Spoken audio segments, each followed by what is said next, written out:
नमस्कार मित्रों, कैसे हैं? आशा करता हूं कि ठीक होंगे। चलिए, आज मैं आपके को इस वीडियो में यह बतलाने का प्रयास करूंगा कि जो लोग जातिवाद की नारा लगाते रहते हैं, उन लोगों के लिए यह वीडियो बहुत ही महत्वपूर्ण होने वाला है और उनका आंख खुलने वाला है कि यहाँ कोई किसी का जात नहीं है। यहाँ केवल स्वार्थ में और राजनीति में जीवन चलते हैं। इन तमाम बातों को मैं आपको इस वीडियो में बतलाऊंगा साथियों।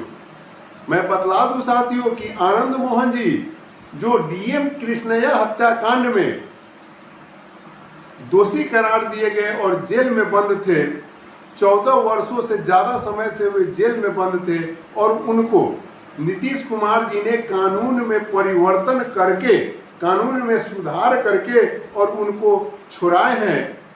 तो एक तरफ बीजेपी को यह कहा जाता है कि यह स्वर्णों की पार्टी का एक स्वर्ण वोट जो है बीजेपी में है, इसलिए स्वर्णों की पार्टी भी कुछ लोग कहते हैं।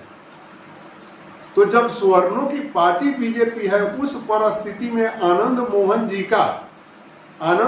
जी का विरोध ये बीजेपी वाले लोग कर रहे हैं। तो आप सोच सकते हैं कि किसी का कोई नहीं होता है। आखिर 14 वर्षों से आनंद मोहन जी जेल के सलाखों के पीछे रहे और इस पर जो है कृष्णैया, गोपालगंज जिले के डीएम जो थे उन कृष्णैया जी, उनकी लड़की जो है, इस पर नीतीश कुमार को कुछ बोलती है और क्या बोलती है मैं आपको इस अखबार के माध्यम से सुनाता हूं और बारी बारी से सारे लोगों का बयान मैं आपको इस वीडियो में बतलाऊंगा। तो गोपालगंज के दिग्वंत डीएम जी श्री कृष्णैया की बेटी पद्या कृष्णैया ने पिता को याद कर भावुक होते हुए कहा, हम डर के माहौल में बड़े हुए हैं, बहुत दुख देखा। बिहार सरकार का यह फैसला बहुत दुखदायी है। यह हमारे जख्मों को कुदेरने जैसा है। सरकार को अपने फैसले पर पुनर्विचार करना चाहिए। मैं मुख्यमंत्री नीतीश कुमार से आग्रह करती हूं कि वे इस फैसले पर दोबारा विचार करें और मेरे पूरे परिवार पर इस फैसले के विरोध में अपील जरूर करेंगे। तो ये कृष्णैया की लड़की बोलती है कि मुख्यमंत्री जी पुनः अपने फैसला पर विचार करें। तो इधर जो है आनंद मोहन जी कहते हैं कि मुझे उनके परिवार के प्रति सहानुभूति है, कृष्णैया जी के परिवार के प्रति हमको सहानुभूति है। मैं इसमें दोषी नहीं था, लेकिन मुझे सजा मिली, लेकिन मेरा सहानुभूति उनके परिवार के साथ है। ये कृष्णैया जी, यह जो है आनंद मोहन जी को अपने बयान में कहते हैं।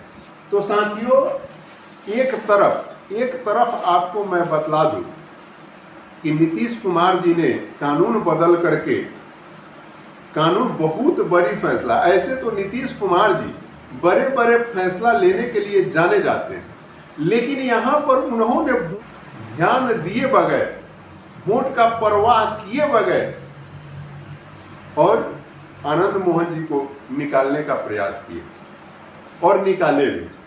उन्होंने यह नहीं सोचा कि मैं यह जो कार्य करने जा रहा हूं, उस कार्य के एवज में हमें दलितों के प्रकोप का भी भाजन बनना पड़ेगा, दलित वोट भी हमसे खसकेंगे। इन तमाम बातों को वो सहते हुए भी उन्होंने यह बड़ा कदम निकाला है। तो एक तरफ वही बीजेपी जिसे स्वर्णों की पार्टी कहा जाता है, वही बीजेपी जो है विरोध कर रही है। तो इन तमाम में जो है हम सबसे पहले आपको बतला दें कि क्या नियम का संशोधन किया गया है। नियमों के संशोधन के संबंध में सुहबानी ने कहा वह एक समान कानूनी और प्रशासनिक प्रक्रिया है।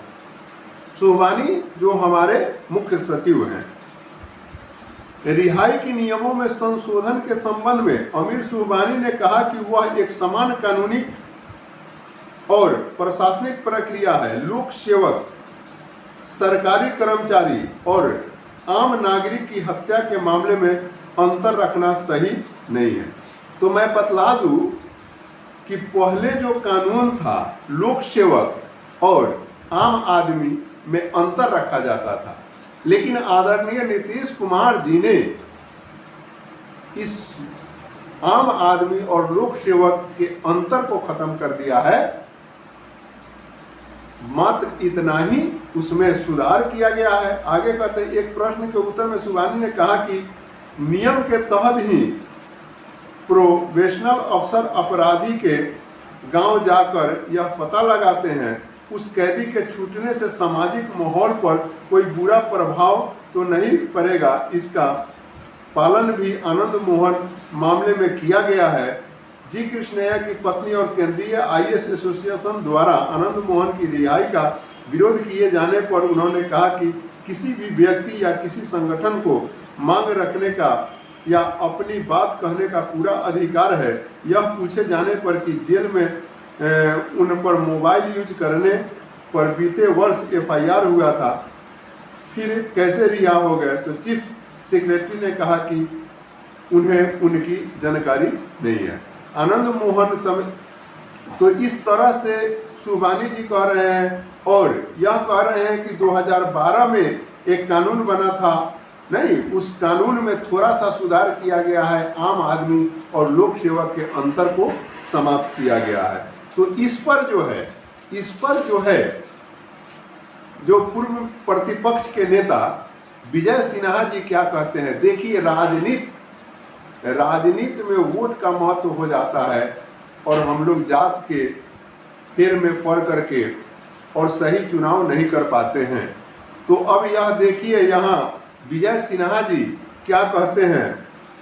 बिहार विधानसभा में नेता प्रतिपक्ष विजय कुमार सिन्हा ने कहा कि जंगल राज और गुंडा राज स्थापित करने के लिए सत्ता सौंपने की तैयारी शुरू कर दी गई है। अपराधियों को जेल से मुक्त कर एवं हत्या, अपहरण, लूट की घटनाओं को बेलगाम कर सरकार राजद के लिए सत्ता हस्तांतरण की जमीन तैयार कर रही है। राजद के माई समीकरण को प्राथमिकता देते हुए महागठबंधन सरकार ने ऐसे सभी काम कर रहे हैं जिसका जो 2005 से पहले था। राज्य में संगठित अपराध उद्योग का रूप ले चुका है, जिसके लिए 1990 का दशक चर्चित था।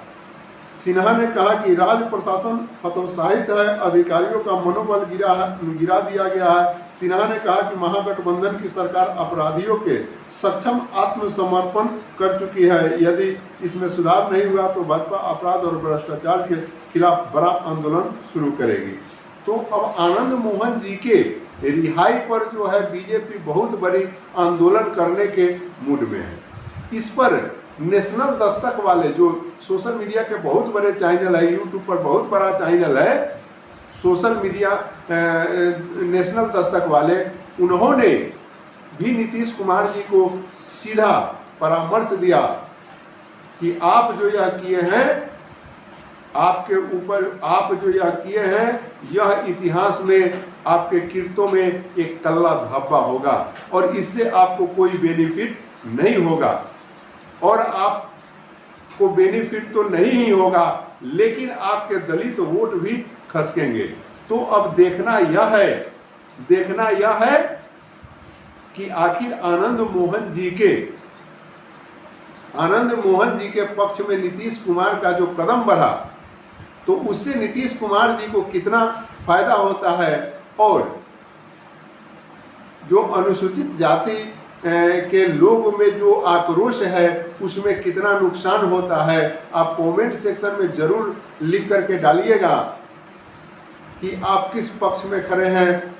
आखिर जदयू महागठबंधन को इससे कितना घाटा हो सकता है, कितना नुकसान हो सकता है, कितना फायदा हो सकता है, इन तमाम बातों का चर्चा आप कमेंट सेक्शन में लिखकर जरूर डालिएगा।